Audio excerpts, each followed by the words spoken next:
चूँकि शिक्षण सत्र प्रारंभ हो चुका है, शालाएं प्रारंभ हो चुकी है और बालक बालिकाएं विद्यालय की ओर जा रही हैं, तो निश्चित रूप से ये जो सत्र है ये एक प्रभावशाली सत्र हो और विद्यालयों में किस प्रकार से अध्ययन किया जाना चाहिए, किस प्रकार प्रोजेक्ट पर काम किया जा सकता है सरलता से, इन्हीं बातों को लेकर मेरी सुपुत्री एकता बाविस्कर और मेरे बीच में आज एक अनोखे प्रोग्राम के तहत आप इस प्रोग्राम को देखेंगे, चर्चा करेंगे।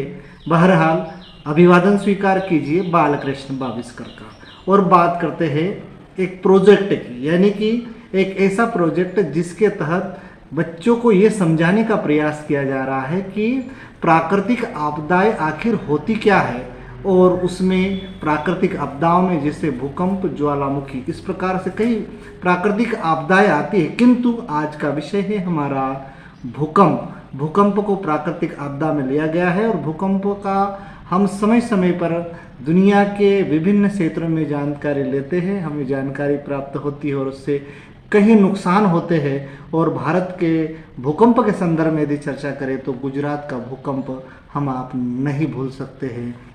निश्चित रूप से एक प्राकृतिक आपदा का एक ऐसा दृश्य है जो आज भी मनुष्य जीवन को झकझोर देता है।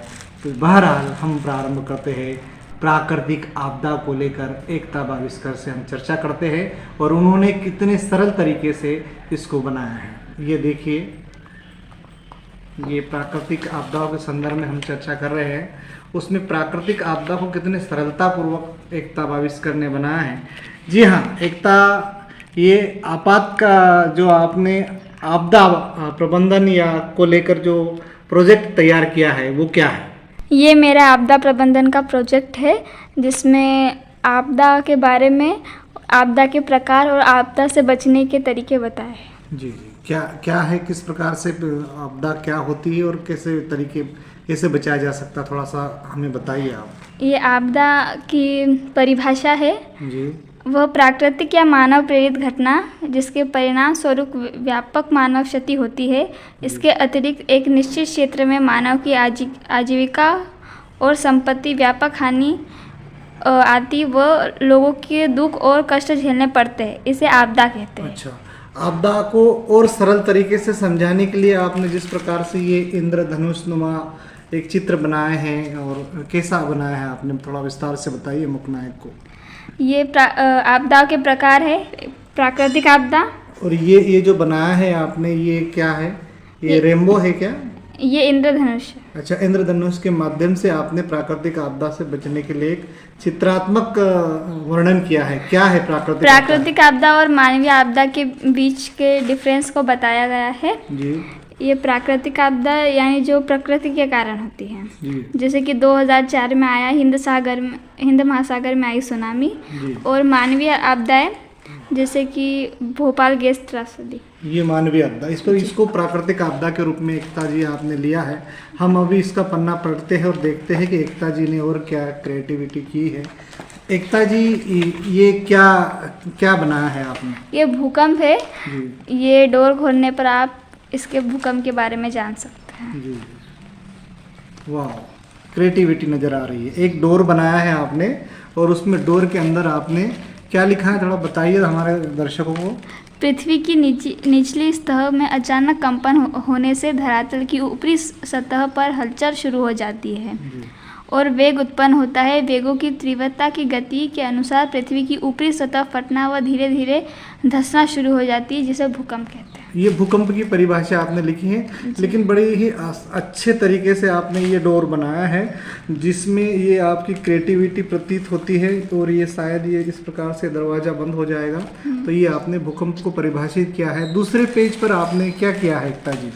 ये गुजरात के भूकंप के बारे में जानकारी है जी।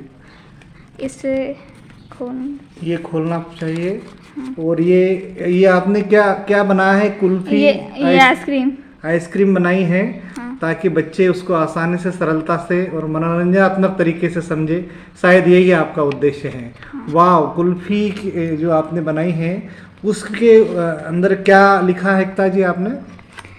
ये 2001 का गुजरात भूकंप, जिसे भूज भूकंप के नाम से जाना जाता है, 26 जनवरी 2001 में भारत के 91 गणतंत्र दिवस की सुबह ये 8 बजे हुआ था। इसमें बहुत सारे लोगों की मृत्यु और बहुत सारे लोग घायल हुए थे। तो ये आपने एक आइसक्रीम के माध्यम से क्रिएटिविटी दिखाते हुए बच्चों को सिखाने का प्रयास किया है। आइए हम इसको पढ़ने के बाद इसको आइसक्रीम को रख देते हैं। तो इस प्रकार से अगली बात करते हैं एकता जी के साथ। एकता जी, ये क्या बनाया है आपने? ये एक लेटर है जी। जिसमें भूकंप का कारण बताया। अच्छा, भूकंप का कारण बना। ये लेटर को बनाने के लिए आपने क्या क्या वस्तु का उपयोग किया?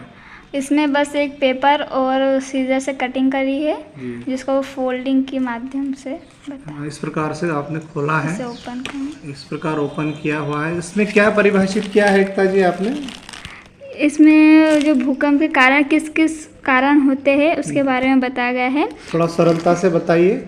ज़्यादातर भूकंप भूवर्गीय दोषों के कारण होते हैं। अच्छा। ये मुख्य दोष भारी मात्रा में गैस प्रवास, ज्वालामुखी, पृथ्वी के भीतर मीथेन, भूसंकलन अथवा नाभिकीय परीक्षण। इस कारण से भूकंप होता है। ये भूकंप का आपने कारण बता दिया। तो ये जो निर्मित किया है इसको क्या कहते हैं? आपने क्या बनाया है? ये लेटर टाइप। एक लेटर टाइप बना है। और दूसरी बात करेंगे हम भूकंप प्रबंधन की। तो निश्चित रूप से आपने जो ये बनाया है ये बड़ा ही सुंदर तरीके से, चित्रात्मक तरीके से बना है। इसको बनाने के लिए क्या क्या करना पड़ा एकता जी आपको? इसमें बस कुछ सेंटीमीटर। ये क्या, ये कौन सा पेपर है? ये कलर पेपर। कलर पेपर लिया है। इसको कटिंग किया आपने? हाँ, इसको कटिंग की है। और ये जो आप चित्र बता रहे हैं ये क्या है? ये एक बताने का सरल तरीका आपने हाँ। इजाद किया है ताकि बच्चों को एक अट्रैक्शन लगे। हाँ, और इसको भूकंप से कैसे बचे इस बारे में आपने बताया है। तो ये इस प्रकार आपने ये काट के बनाया है। इसको यहाँ से खींचने से अच्छा, ये खुलता है। कैसा इस प्रकार खींचने से, आहा, अति सुंदर। ये इस प्रकार खींचने से एक के बाद एक कारण हाँ। जो भूकंप से बचने के होने चाहिए वो एक बड़े एक आपने चित्रात्मक, मनोरंजनात्मक और वैज्ञानिक तरीके से बताने का प्रयास किया है। यदि बालक या विद्यार्थी इसको समझना चाहते, चाहे कोई भी हो, किसी भी क्षेत्र का व्यक्ति हो, इसे यदि समझना चाहता है तो इसको पीछे से खींचने की आवश्यकता है। तो जैसे जैसे ये पेज खुलेंगे उसमें भूकंप के प्रबंधन संबंधी बात आपके द्वारा लिखी गई है। निश्चित रूप से बड़ी ही सराहनीय काम किया है और बड़ी अच्छी पहल है।